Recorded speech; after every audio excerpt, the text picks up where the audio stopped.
Senator from Vermont is recognized. Mr. President, I thank the distinguished Majority Leader for his comments. He and I have been friends for decades.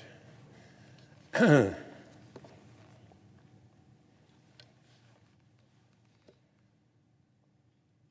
President,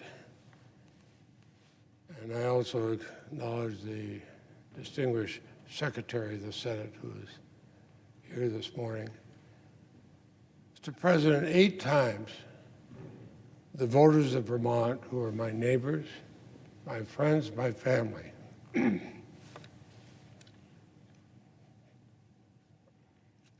have had the great faith to send me to the United States Senate to represent them. Yesterday, I told those neighbors and friends and my family that I will not run for re-election. I told the Vermonters that have humbled me since my first election to the Senate in 1974 that I'll leave this seat at the conclusion of my term. It's a decision I do not come to lightly, but one in which Marcel and I find great peace.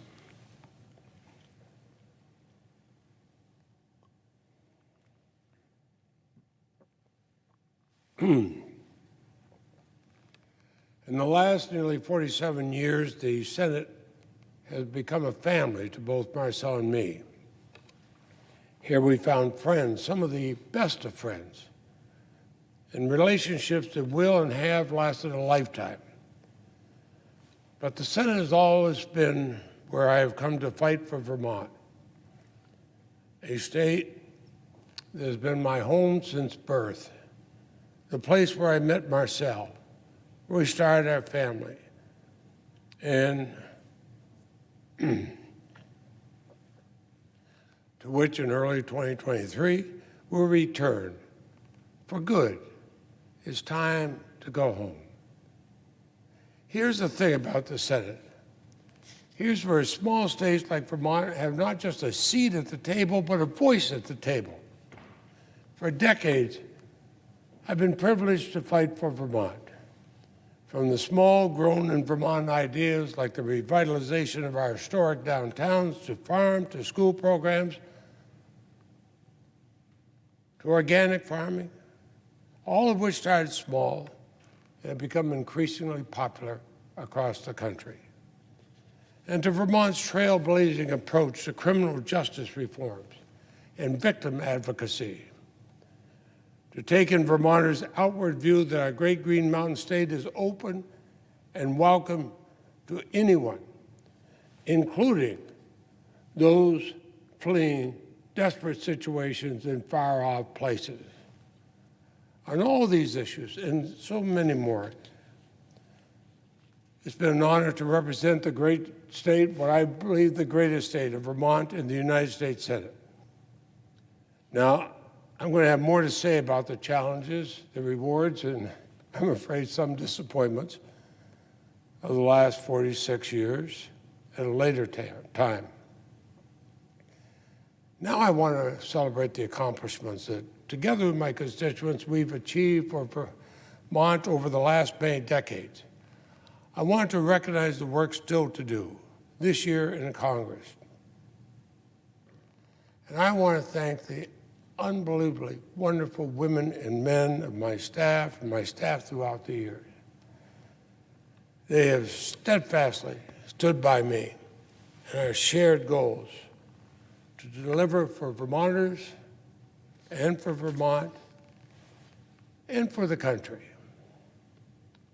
And I want to thank my family, my children, grandchildren.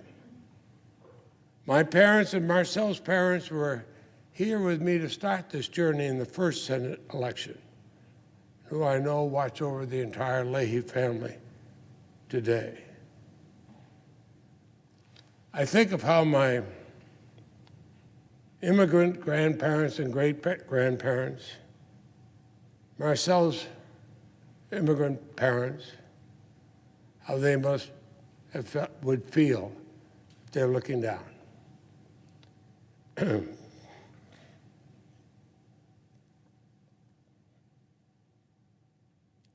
And of course, Marcel,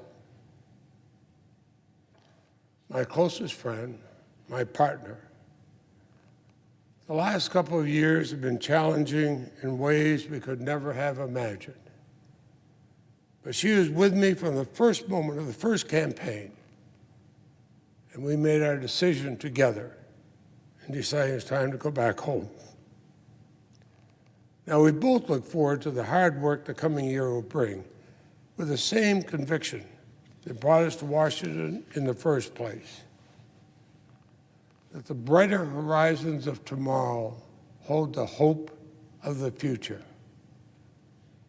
and the privilege I feel to serve in this body and trying to guide our wonderful country toward the future.